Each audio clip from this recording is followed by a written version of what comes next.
Dr. Yeov agus tá Fulcherov, it's Mishan Kelly Biog. Hello and you're welcome. I'm the little storyteller, and this is mid-month Patreon Insider for a story I wrote, which it gets a lot of traction in various ways whenever it comes up. But it's also a difficult one, and it's something that we're all very familiar with, and something that we experience on a daily basis almost. It's called Only a Joke. I wrote this one a while ago, and it's narratively is one of those stories where I'm wrangling with something for me personally difficult, something I'm trying to process through, and as has become my habit as an Irish pagan, I talk to my God about it. I talk to An Dagda more. So you may have been following my stories. You may have seen some of these before or heard them. It's a fireside chat with me and An Dagda, and this one is called Only a Joke because we all kind of find we all have a different sense of humor. We're all a unique perspective. We're all a unique experience of life, to be honest, which means that we have a unique perspective on things. But when we talk about the power of words and the importance of words, things do get very grey for some people, and it really shouldn't. So I like the thing that really inspired this story is the ancient Irish concept of satire. Now, satire is not a specific kind of like satire is just available everywhere, but there were particular rules in ancient Ireland about satire, and they actually turn up in the legal texts in the Brehon laws, because a satire was a function provided by a bard or a filla, and a satire was designed to be kind of like a stopgap or a control mechanism or a balance for power. So those who had power were not above a satire, like, and we see this very, very seriously when we look at the period on the run up to the Second Battle of Moytura. So Ireland has this, like, Leabhar Gabála Éireann is the book of taking of Ireland. It's these very, very ancient texts that talk about the return of the first tribes into Ireland.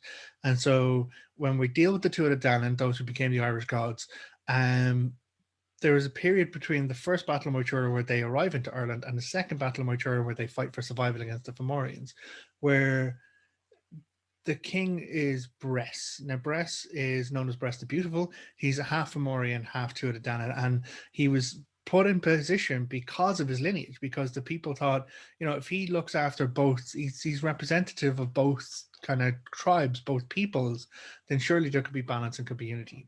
It's not that case.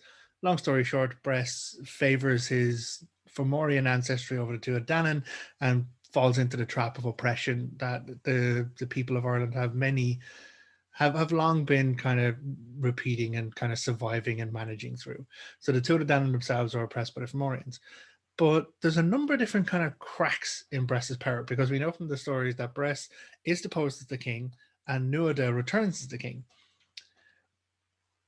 But one of the really fascinating parts for that whole arc is the role of one particular bard. His name is Kipra, and I don't know if I'm pronouncing that right. I never really do. I only read it. I never pronounce it out loud. It's one of those things.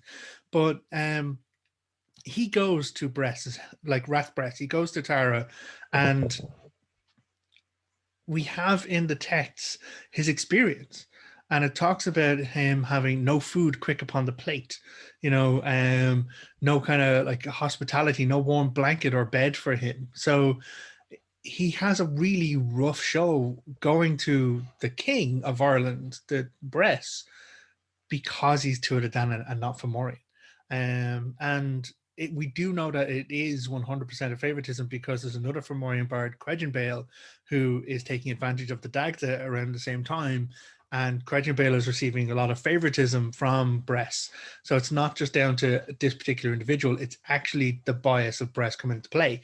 And Kepler is treated very poorly, and we have this notification system. He let Bress know that, listen, you have to make right by me or I will perform a satire against you. And Bress shrugs it off. He won't kind of have it. And he doesn't make right with the bard, and the bard performs the legal satire where he actually talks about there is no hospitality in the house of Bress. And this, as much as anything else, is actually the coffin nail in the rule of Bress, because it's it's not exactly court of public opinion. It is an actual legal recognized structure where a bard performs a satirical act, performs a satire, which kind of sets the right boundaries of what should be happening, and if any person of power, king, noble, like lord, anything at all, everyone can be subject to a satire if it's a legal satire. And so what happens in this instance is that is the coffin nail. Bress is deposed as king, and then he goes off to some more and people, gathers an army, kicks off the whole war, second battle of Moytura. But this satire, this kind of like, joke, this kind of like pulling down the power structure by use of the words is a very, very important thing. We have another example of it in the lore. I did a little piece on this in my Bardic lore series, Ahern, who uses the power of satire to literally cause rivers to flood. Like, he changes the landscape around it. He causes blemishes to appear on people's faces by use of his words. And there is a notable circumstance around the balance of power, because the bards and the fellas are themselves not above the power of their words. If they perform an illegal satire, if they're performing a satire that is not justified or right or righteous, then the blemish doesn't appear on their target, it actually appears on themselves. And it would be like this kind of pustules and stuff that would appear in a cluster upon their face to inform people that they have been satirized, or if they were the bard, that they performed an illegal satire. So this kind of informing a lot of my experience leads me to a more modern sense. This story, like, it's me wrangling with this idea that jokes have evolved and have changed, but the position of power around things is very much something we don't take into consideration when we make a joke. If the joke is at someone's expense, who is harmed by it, who is hurt by it? If you're presenting racist jokes, you're actually harming people of a particular race by use of your words. If you're providing, like, the old Kerryman jokes, how do you tell a Kerryman? And like all of this is part of like Irish kind of experiencing Irish narrative, which I told growing up, but I was also the subject of growing up because I'm an O'Sullivan, and the O'Sullivans are from predominantly Cork and Kerry. And so there was almost this disparity around this type of joke where, haha, we all laugh off at the idiot Kerryman. But it's propagating the myth of the thick Irishman, which was established by the Great Britain, in order to demean the education, the culture, and the ability of Irish nationals, Irish people, during their oppression. And I'm now more aware. Thankfully, I've grown up enough to be able to look at this kind of stuff. And I 100% told these jokes as a kid, because that's what you did. You told the jokes.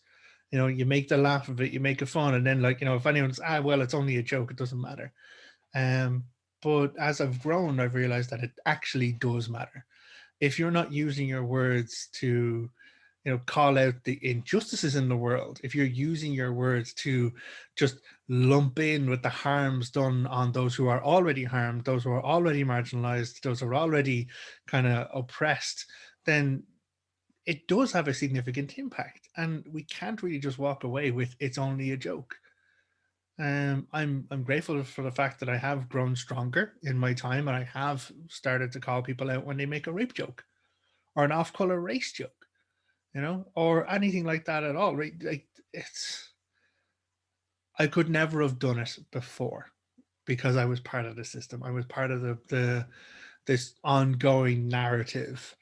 And I'm not above it. I'm not outside of it now. I'm still consciously aware of how my words impact, and I take responsibility for it. Sometimes I will say the wrong thing, and I would hope that people would be comfortable to just call me out on it if I've inadvertently made an ableist joke, or if I've inadvertently kind of said something that is off color or does harm somebody.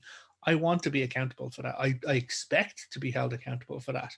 And I think we need more of that in our world. So the story that I've written a while ago, and that I've done the audio recording for today in my Patreon, is called Only a Joke.